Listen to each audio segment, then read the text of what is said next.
حدیث نمبر 801 साबिक रावी से रिवायत है रसूलुल्लाह सल्लल्लाहु अलैहि वसल्लम ने फरमाया जो शख्स तकब्बुर के तौर पर अपना कपड़ा लटका और घसीट कर चलेगा अल्लाह ताला क़यामत के रोज इसकी तरफ रहमत की नजर से नहीं देखेगा।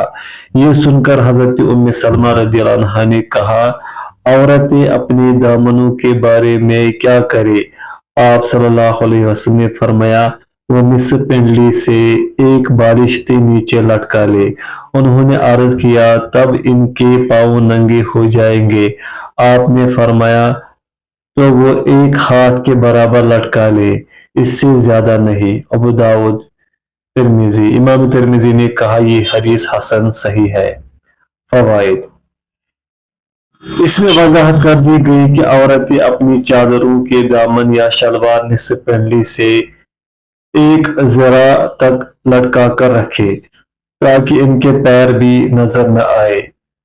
जरा कोहनी से उंगलियों के किनारे तक के हिस्से को कहते हैं जिसका तर्जुमा एक हाथ कर लिया जाता है। औरतों के लिए ये हुक्म मर्दों के मुकाबले में निस्फ पिंडली से या टखनों से एक बालिश्त या एक हाथ मजीद लटकाना है और ये हुक्म इसकी तकमील सतर के लिए दिया गया है जिसका इन्हें बहुत ख्याल रखना चाहिए।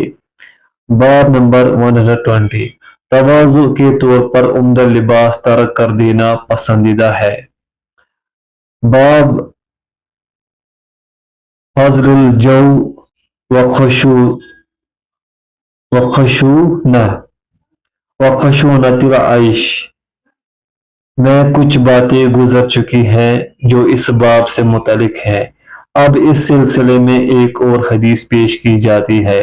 हदीस नंबर 802 हजरत मुआज़ बिन अनस रदियल्लाहु अन्हु से रिवायत है रसूलुल्लाह सल्लल्लाहु अलैहि वसल्लम ने फरमाया जिस शख्स ने महज अल्लाह की रजा के लिए तवाज़ु के तौर पर उम्दा लिबास पहनना छोड़ दिया दरा हालांकि वो इसकी ताकत रखता था तो क़यामत वाले दिन अल्लाह ताला तमाम मखलूक़ात के सामने उसे बुलाएगा और उसे इख्तियार देगा कि ईमान के जोड़ों में से जो जोड़ा वो पसंद करे पहन ले। फवाइद इसमें तवाज़ु की और दूसरों पर बरतरी न जतलाने की फजीलत का बयान है।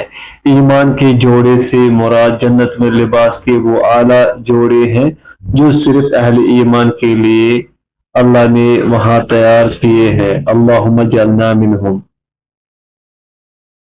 बाब नंबर 121 लिबास में मयाना रवि इख्तियार करना पसंदीदा है और बिला ज़रूरत और किसी मकसूद के बगैर ऐसा हकीर लिबास न पहने जो इसकी शख्सियत को ऐबनाक कर दे। हदीस नंबर 803 हजरत अमर बिन शुआइब अपने बाप से और अपने दादा से रिवायत करते हैं कि रसूलुल्लाह सल्लल्लाहु अलैहि वसल्लम ने फरमाया अल्लाह ताला इस बात को पसंद फरमाता है कि वो अपने बंदे पर अपनी नेमत का असर देखे।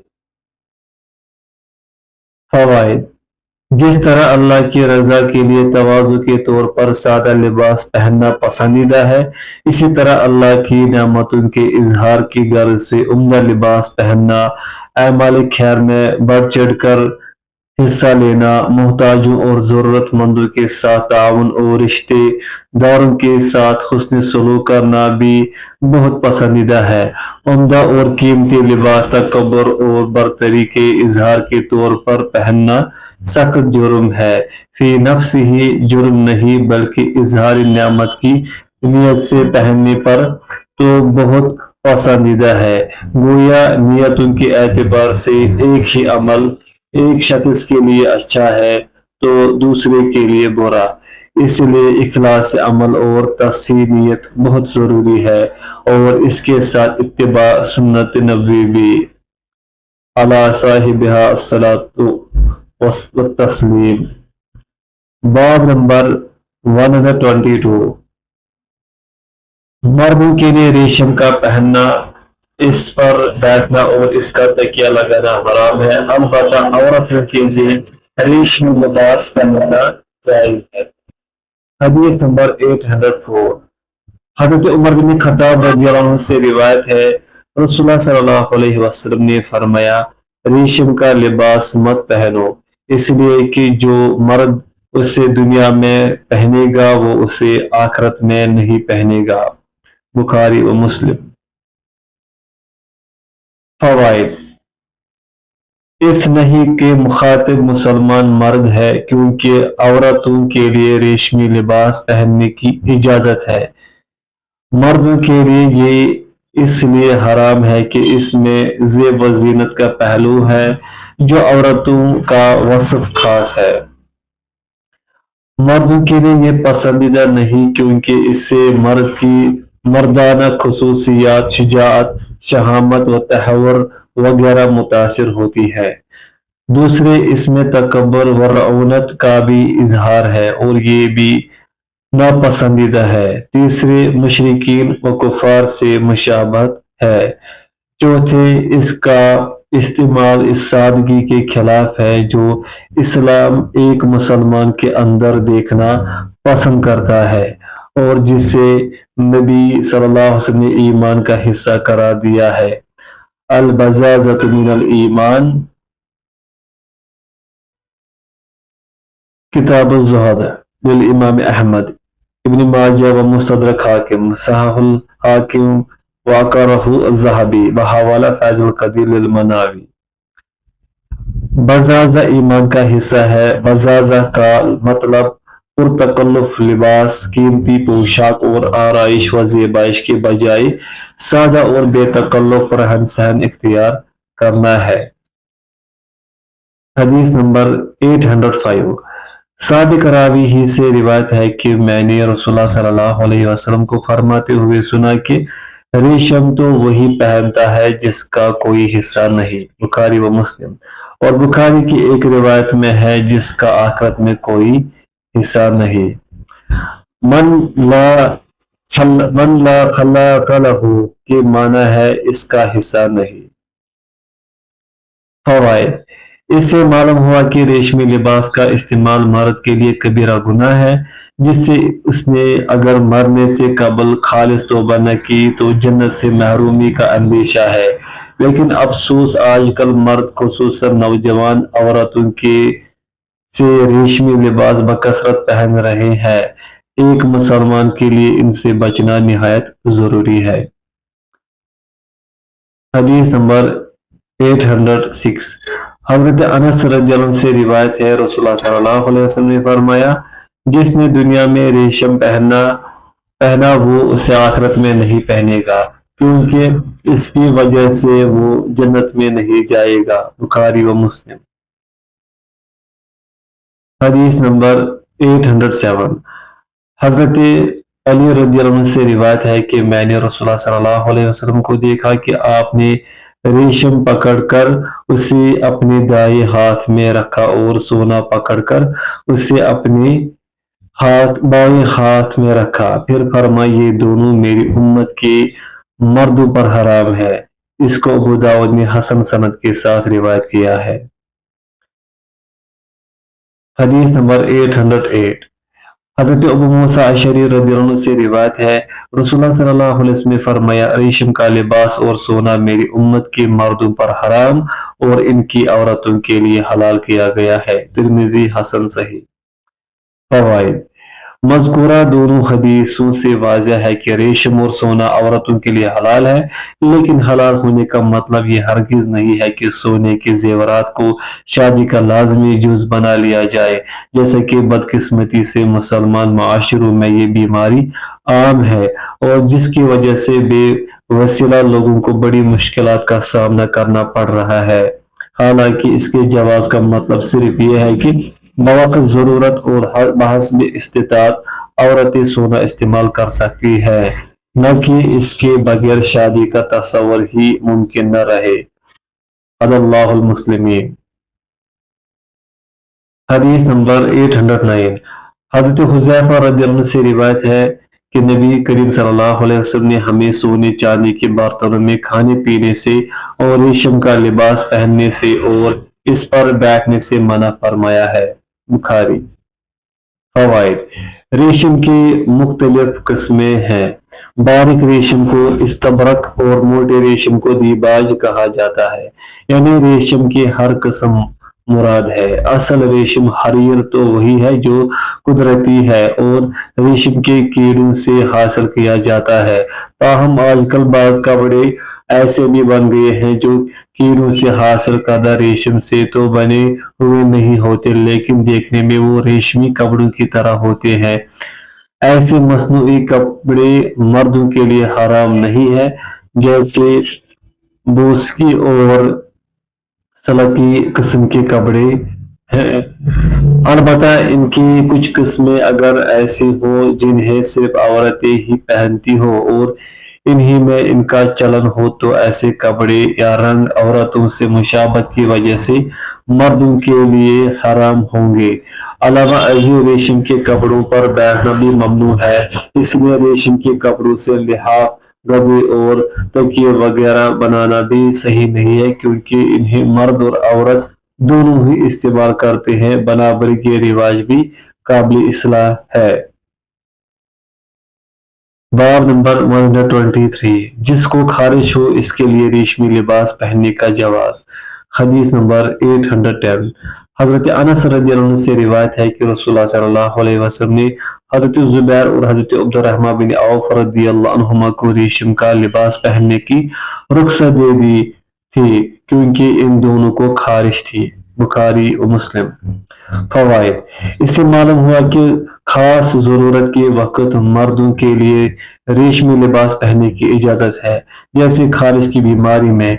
इसी तरह की किसी और बीमारी में भी अगर जरूरत हो तो पहना जा सकता है। इसी तरह गर्मी सर्दी की शिद्दत से बचने के लिए किसी के पास सिवाय रेशमी लिबास के और कोई कपड़ा न हो तो इसके लिए भी इसका जवाज होगा। बाब नंबर 124, चीते की खाल पर बैठने और इस पर सवार होने की ममानत का बयान।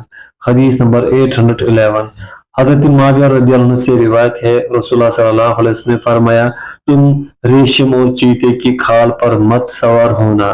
इसे अबू दाऊद वगैरह ने हसन सनद के साथ रिवायत किया है। फवाइद।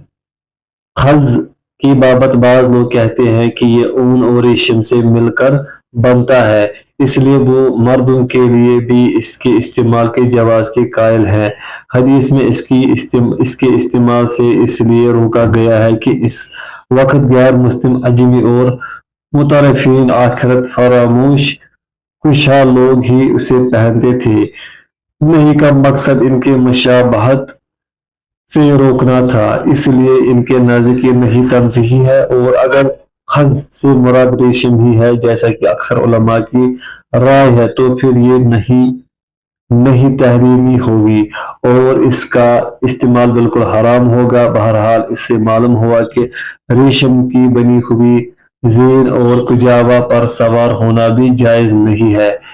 इसी तरह चीते की खाल की बनी हुई चीज, जैकेट वगैरह का इस्तेमाल भी जायज नहीं है। इसमें तकब्बुर का इजहार भी है और गैर मुस्लिमों के तौर अतवार से मुशाबत भी।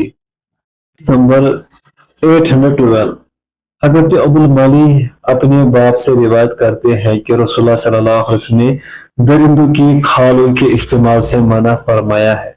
अबू दाऊद, तिर्मिज़ी, नसाई इनकी सनदे सही है, और तिर्मिज़ी की रिवायत में है दरिंदों की खालों पर बैठने से मना फरमाया।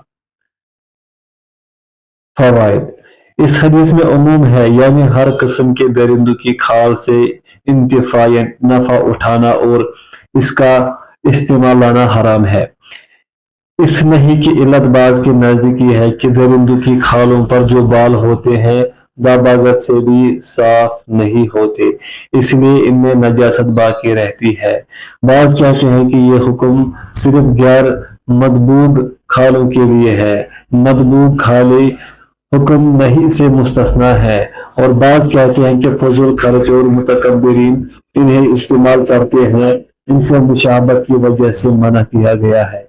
امام شوکانی رحمہ فرماتے ہیں کہ یہ نہیں عام ہے، درندوں کی کھالیں مدبوغ ہو یا غیر مدبوغ دونوں کا ہی استعمال ممنوع ہے، اور جس حدیث میں آتا ہے کہ دباغت رنگنے سے ہر کھال پاک ہو جاتی ہے، زیر بحث حدیث اس کی مخصص ہے، یعنی اس حدیث کی وجہ سے درندوں کی کھالیں کل احاب دبغ فقط طہر، جس کھال کو بھی رنگ دیا گیا وہ پاک ہو گئی کہ عموم سے نکل جائے گی، اور درندوں کی کھالیں ہر صورت میں ناپاک ہی رہیں گی اور ان کا استعمال ناجائز ہوگا۔ اون المعبود۔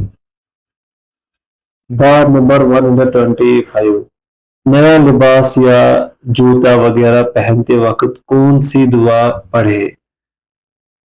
حدیث نمبر 813، حضرت ابو سعید خدری رضی اللہ عنہ سے روایت ہے کہ رسول اللہ صلی اللہ علیہ وسلم جب کوئی نیا کپڑا زیب تن فرماتے تو اس کا نام لیتے، مثلا پگڑی، قمیض یا چادر، اور یہ دعا پڑھتے: اے اللہ، تیرے لیے تعریفیں ہے، تو نے مجھے یہ کپڑا پہنایا ہے، میں اس کی بھلائی کا اور جس غرض کے لیے یہ بنایا گیا ہے اس کی بھلائی کا تجھ سے سوال کرتا ہوں، اور اس کے شر سے اور جس غرض کے لیے یہ بنایا گیا ہے اس کے شر سے تجھ سے پناہ طلب کرتا ہوں۔ ابو داؤد، ترمذی، حسن حدیث ہے۔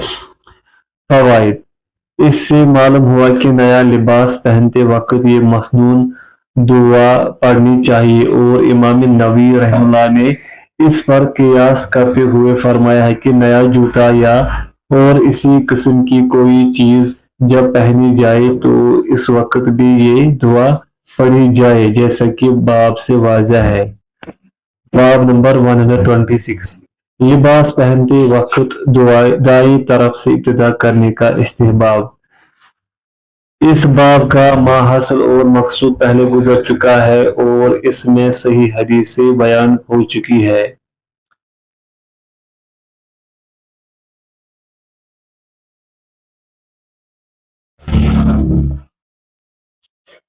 کتاب سونے، لیٹنے، بیٹھنے، مجلس، ہم نشین اور خواب کے آداب۔ باب نمبر 147، سونے کے وقت کی دعائیں۔ حدیث نمبر 814، حضرت برا بن عازب رضی اللہ عنہ سے روایت ہے کہ رسول اللہ صلی اللہ علیہ وسلم جب بستر پر قرار پکڑتے تو دائیں کروٹ پر سوتے، پھر یہ دعا پڑھتے: اے اللہ، میں نے اپنا نفس تجھے سونپ دیا اور اپنا رخ تیری طرف موڑ لیا اور اپنا معاملہ تیرے سپرد کر دیا، اور اپنی پشت شوق و رغبت اور خوف کے ساتھ تیری طرف لگائی، اور تجھ سے بھاگ کر تیرے سوا کوئی جائے پناہ اور چھٹکارے کی جگہ نہیں۔ میں تیری اس کتاب پر ایمان لایا جو تو نے اتاری، اور تیرے اس پیغمبر پر جو تو نے بھیجا۔ امام بخاری نے ان الفاظ سے یہ روایت اپنی صحیح کی کتاب الادب میں روایت کی ہے۔ فوائد: اس میں رات کو سوتے وقت اپنے ایمان و اسلام اور اللہ سے کیے ہوئے عہد کی تجدید ہے۔ ہر مسلمان اس طرح رات کو تجدید عہد کر لیا کرے تو یقیناً دن کی مصروفیتوں میں بھی اسے اللہ اور اس کے احکام یاد رہیں گے۔ اس کی مزید تفصیل کے لیے دیکھیے باب نمبر 7، باب فی الیقین والتوکل۔ حدیث نمبر 815، سابق راوی ہی سے روایت ہے کہ مجھ سے رسول اللہ صلی اللہ علیہ وسلم نے فرمایا: جب تم اپنی خواب گاہ میں آؤ تو اس طرح وضو کرو جس طرح نماز کے لیے کیا جاتا ہے، پھر اپنی دائیں کروٹ پر لیٹ جاؤ اور یہ دعا پڑھو۔ اور پھر راوی نے مذکورہ دعا ذکر کی، اور اس میں یہ بھی ہے: ان کلمات کو اپنی آخری گفتگو بناؤ، یعنی اس کے بعد بغیر کوئی گفتگو کیے سو جاؤ۔ بخاری و مسلم۔